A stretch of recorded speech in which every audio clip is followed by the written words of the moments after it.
ভাই সাব, এটা কি দেখছি ভাই? জলটা দেখেই ভয় লাগছে, বাম্পার ভয় লাগছে। এইটা দিয়ে জলটা ছাড়ছে। ও ভাই সাহাব, আর দূরটা দেখুন পাহাড় দেখা যাচ্ছে পুরো। ভাই সাহাব ব্রিজ প্রচন্ড কাঁপছে।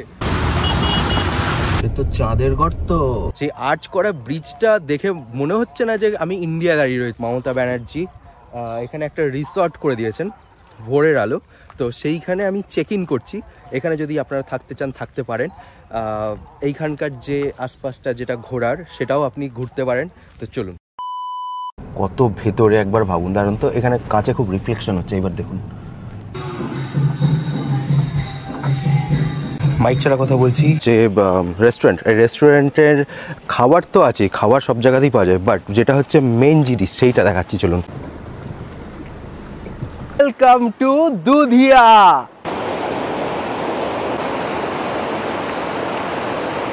সো হ্যালো এভরিওয়ান, সমস্ত কিছু চেঞ্জ করলাম অ্যান্ড ইউনো সমস্ত কিছু ভিজে টিজে ছিল, ভিজা জামা কাপড়গুলো সব পেছনে রাখলাম।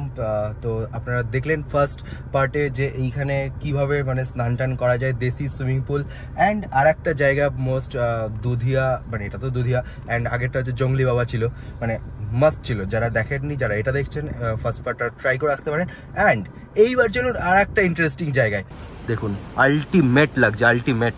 দেখুন এখনো সবাই ইউনো পার্টি পিকনিকের জন্য এখনো নামছে, মানে এতটা ক্রেজি জায়গা, এতটা ক্রেজি জায়গা, মানে সবাই এইদিকে যে দোকান পাশারগুলো দেখছেন সেই দোকান পাশারের মধ্যে ঢুকেছিল অ্যান্ড আবার পিকনিক রিজিউম করে দিয়েছে। সো এইবার যাওয়া যাক। কালকের ব্লগটা মানে ফার্স্ট পার্টটাই দেখেছেন যে এইখানে যে ওয়াটার ক্রসিংটা রয়েছে এইদিকে, এই ওয়াটার ক্রসিংটা কিভাবে মানে ভার্না পেরিয়েছে। এই যে সামনের এই ওয়াটার ক্রসিংটার কথা বলছিলাম।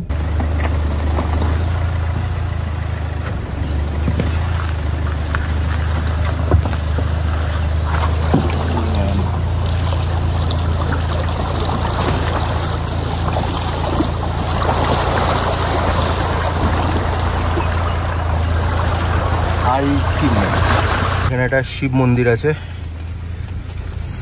জয় জয় বজরংবলী, জয় শিব। চলো, সামনে কাজ হচ্ছে কিছু।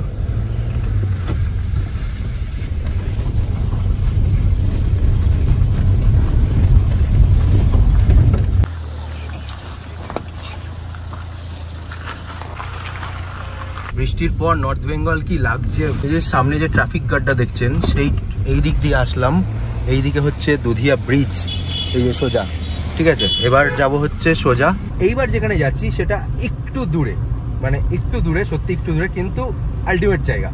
সেটা হচ্ছে এখান থেকে 59 কিলোমিটার, বুঝতে পারছেন তো। তো আপনারা যদি একদিনে কভার করতে চান, হ্যাঁ একদিনে কভার অবশ্যই হয়ে যাবে। রাস্তা খুবই ভালো, একদম স্ট্রেট রাস্তা। সকাল সকাল আপনাদের বেরোতে হবে, সকাল সকাল আপনাদের বেরিয়ে মোটামুটি সকাল সকাল ইয়ে করে ফেলতে হবে, তো কভার করে ফেলতে হবে। আমি প্রেফার করব যদি 7টা-8টার দিকে বেরিয়ে যান, দেন তো সন্ধ্যে 6টা-7টার মধ্যে হয়ে যাবে। আর যদি দুদিন করে থাকতে চান, দেন তো ওয়েল অ্যান্ড গুড। সামনে দেখতে পাচ্ছেন হয়তো রাস্তা কতটা ভালো, একদম পুরো স্ট্রেট রাস্তা, কোনো মানে ব্যাপারই না। একদিনে কভার মানে ইজি হয়ে যাবে যদি সকাল সকাল বেরোনো যায়।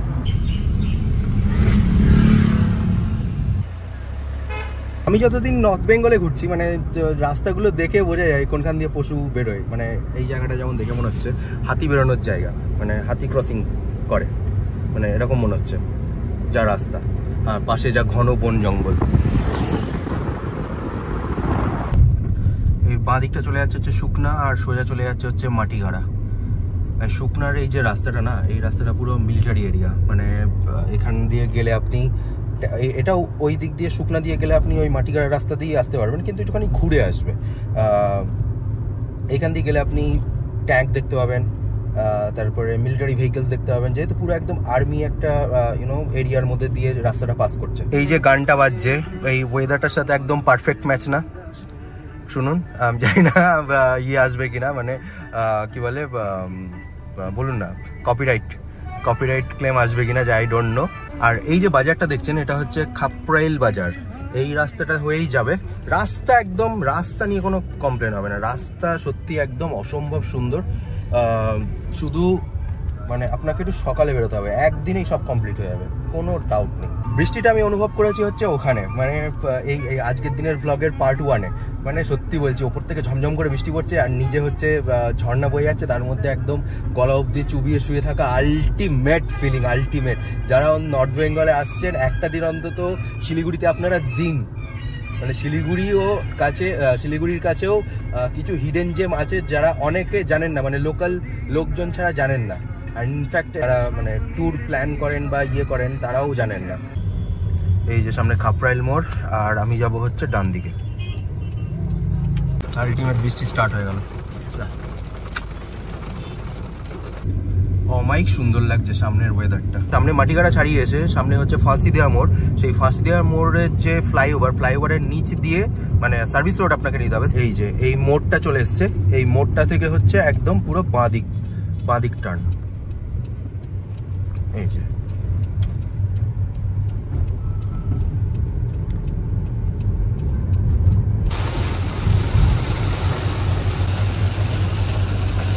সামনে যে জায়গাটা দেখছেন সেটা হচ্ছে 3 বাত্তি মোড়, ঠিক আছে। এই দিকে বাঁ দিকে চলে যাচ্ছে হচ্ছে এনজিপি স্টেশন, সোজা চলে যাচ্ছে হচ্ছে ফুলবাড়ি, আর সোজা হচ্ছে নিউ জলপাইগুড়ি, যে জলপাইগুড়ি ডিস্ট্রিক্ট সেটাও চলে যাচ্ছে।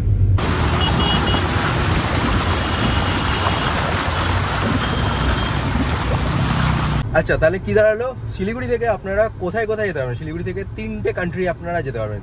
একটা হচ্ছে বাংলাদেশ, এখান থেকে 4 কিলোমিটার, ঠিক এইখান থেকে আমি যেখানে দাঁড়িয়ে রয়েছি এখান থেকে 4 কিলোমিটার বাংলাদেশ বর্ডার, মানে ফুলবাড়ি বাংলাদেশ বর্ডার, ফুলবাড়ি বর্ডার, মানে এইদিকে আছি তো তাই জন্য ওটা হচ্ছে ফুলবাড়ি বর্ডার। তো আরেকটা কান্ট্রি যেতে পারবেন সেটা হচ্ছে ভুটান, আরেকটা কান্ট্রি যেতে পারবেন সেটা হচ্ছে নেপাল। মানে এখানকার লোকজন ভুটান যায় আসে, নেপাল যায় আসে, জাস্ট এরকম, মানে ভাবুন। আর আমাদের ওইদিকে ভাবতে গেলে এরকম হয়, ভুটান যাবি, নেপাল যাবি, বাংলাদেশ যাবি। অবশ্য বাংলাদেশ যেতে গেলে আপনাকে পাসপোর্ট লাগবে, এসেই আপনি চলে যেতে পারবেন না। কিন্তু নেপাল যেতে গেলে আপনি যদি কার নিয়ে যান, বা ভুটান যেতে গেলে আপনি যদি কার নিয়ে যান, আপনাদের ডকুমেন্টস সঙ্গে রাখতে হবে। আর যদি কারের অরিজিনাল আরসি রাখতে হবে সঙ্গে, মানে ওখানে আপনার আর যে হার্ড কপি, যেটা কার্ডই হোক বা হার্ড কপি হোক, সেইটা আপনার ওখানে দেখবে, বুঝতে পেরেছেন? কারণ আমি কেন বলছি, আগেরবার যখন আমি নেপাল গেছিলাম, দার্জিলিংয়ের যে ট্রিপ ছিল সেই ট্রিপটা থেকে আমি গাড়ি নিয়ে ঢুকেছিলাম। যখন এন্ট্রি করলো তখন গাড়ির নাম্বার সমস্ত কিছু লিখলো, আমার নাম সমস্ত কিছু লিখলো, অ্যান্ড আধার কার্ডের নাম্বার সমস্ত কিছু লিখেছিল। কিন্তু আগে গিয়েই একটা অফিস রয়েছে, ইমিগ্রেশন অফিস, এইখান থেকে হচ্ছে আমাকে বাঁ দিকে নিতে হবে। ঠিক এইখান থেকে আপনাদের ফুলবাড়ি আমবাড়ি রোডটা ধরতে হবে, একদম সোজা রোড। এই যে লেখাই রয়েছে কাজলডোবা 25 কিলোমিটার এখান থেকে। তো সুন্দর লাগছে। এই যে সামনে দিয়ে হট করে ছাগল পার হচ্ছে। এবার ধরুন আপনি স্পিডে রয়েছেন, তো আপনি কি করবেন? হট করে ব্রেকটা মারতে পারেন। এবার যদি গাড়ি থামলো ভালো, না হলে ওরকম লেগে যাবে। তার জন্য বলছি গাড়িটা একটু সাবধানে চালাবেন। তার কারণটা হচ্ছে এখান দিয়ে রাস্তা দিয়ে দেখছি প্রচুর মানে গরু, ছাগল, কুকুর ঘুরে ঘুরে বেড়াচ্ছে। এ তো চাঁদের গর্ত ভাই সাহেব। শুনছি কৃষ্ণনগরের বউবাজারেও চাঁদের গর্ত পাওয়া যাচ্ছে। ভাই সাহেব, এগুলো রাস্তা মানে আলটিমেট এক্সপিরিয়েন্স। খারাপটা হচ্ছে এত সুন্দর রাস্তা চালিয়ে এসে তারপরে এরকম রাস্তা। ভিউ তো আলটিমেট একদম, কিন্তু রাস্তা হচ্ছে মানে সরকার চোখ দিয়ে দেখে না নাকি কে জানে ভাই। এটা রাস্তা বাবা সত্যি। আর ভাই এটা রাস্তা দেখো, চাঁদের গর্ত। যাক, এইবার রাস্তাটা একটু ভালো হয়েছে, মানে একটু ভালো মানে খারাপই আছে, তবে ওই রকম না, মানে একদম মনে হচ্ছে যেন সেই মানে এরকম করে খেলে বেড়াচ্ছি। যাই হোক, ভালো রাস্তা পেলাম। গাজলডোবা এখান থেকে 17 কিলোমিটার। কি লেখা আছে দেখুন, এক্সপিরিয়েন্স টুয়ার্ডস। সামনে যে জায়গাটা দেখছেন সেটা হচ্ছে এলিফ্যান্ট ক্রসিং জোন। ওকে, এই যে ফরেস্টটা দেখছেন সেটা হচ্ছে বৈকুণ্ঠপুর ফরেস্ট, অ্যান্ড এই পাশে যে নদীটা সেটা হচ্ছে তিস্তা রিভার। আশা করি অনেকেই দেবী চৌধুরানী পড়েছেন বা জানেন গল্পটা। এই সেই বৈকুণ্ঠপুর ফরেস্ট। সামনে একটা ব্রিজ দেখতে পাচ্ছেন, পুরো সিডনির মতো ব্রিজটা করার চেষ্টা হয়েছে বাই আমাদের ওয়েস্ট বেঙ্গল গভর্নমেন্ট।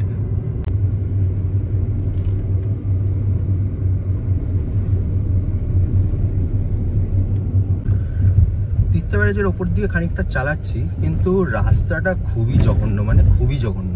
মানে দেখুন কত বড় বড় গর্ত, ইনফ্যাক্ট মানে কিছু বলার নেই, জাস্ট বিরাট বড় বড় গর্ত।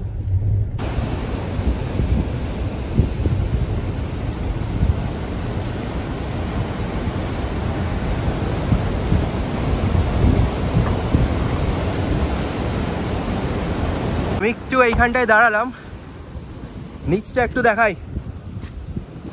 ও ভাই সাব, আর দূরটা দেখুন পাহাড় দেখা যাচ্ছে পুরো। ভাই ব্রিজ যা কাঁপছে, ভাই সাব ব্রিজ প্রচন্ড কাঁপছে ভাই, জলটা দেখেই ভয় লাগছে। ওই দিকটা ছিলাম, এবার চলুন রাস্তার এই সাইডটা। ভাই কি লাগছে, ওইটা দিয়ে জলটা ছাড়ছে, চলুন ওইটা দেখে আসি। এইটা দিয়ে জলটা ছাড়ছে, এইগুলো বন্ধ রয়েছে, একদম চড়া পড়েছে দেখুন, একবার চড়া পড়েছে দেখুন, এইটা দিয়ে জলটা ছাড়ছে। ও ভাই সাহাব,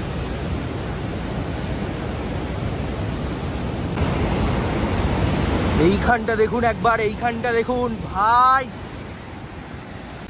ও ভাই সাহাব, এটা কি দেখছি,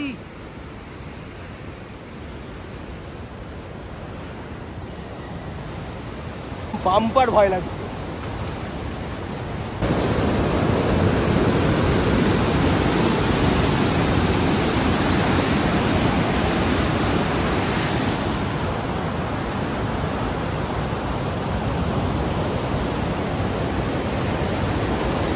এই হচ্ছে পুরোটা গাজলডোবা তিস্তা ব্যারেজ, ঠিক আছে। মানে এত সুন্দর, মানে সত্যি বলছি বৃষ্টি হয়েছিল, আমি ভেবেছিলাম যে আজকের ভিউটা বোধহয় গেল, কিন্তু একবার জাস্ট ভিউটা দেখুন। আর ওই যে আর্চ করে যে ব্রিজটা বানিয়েছে, সেই আর্চ করা ব্রিজটা দেখে মনে হচ্ছে না যে আমি ইন্ডিয়া দাঁড়িয়ে রয়েছি, এত সুন্দর লাগছে। এবার বলুন কেমন লাগলো। এইবার এখানে যদি আপনারা থাকবেন বলে ভাবেন, এখানে বাই ওয়েস্ট বেঙ্গল গভর্নমেন্ট, মমতা ব্যানার্জি এখানে একটা রিসর্ট করে দিয়েছেন, ভোরের আলো। তো সেইখানে আমি চেক ইন করছি, এখানে যদি আপনারা থাকতে চান থাকতে পারেন। এইখানকার যে আশপাশটা যেটা ঘোরার, সেটাও আপনি ঘুরতে পারেন। তো চলুন।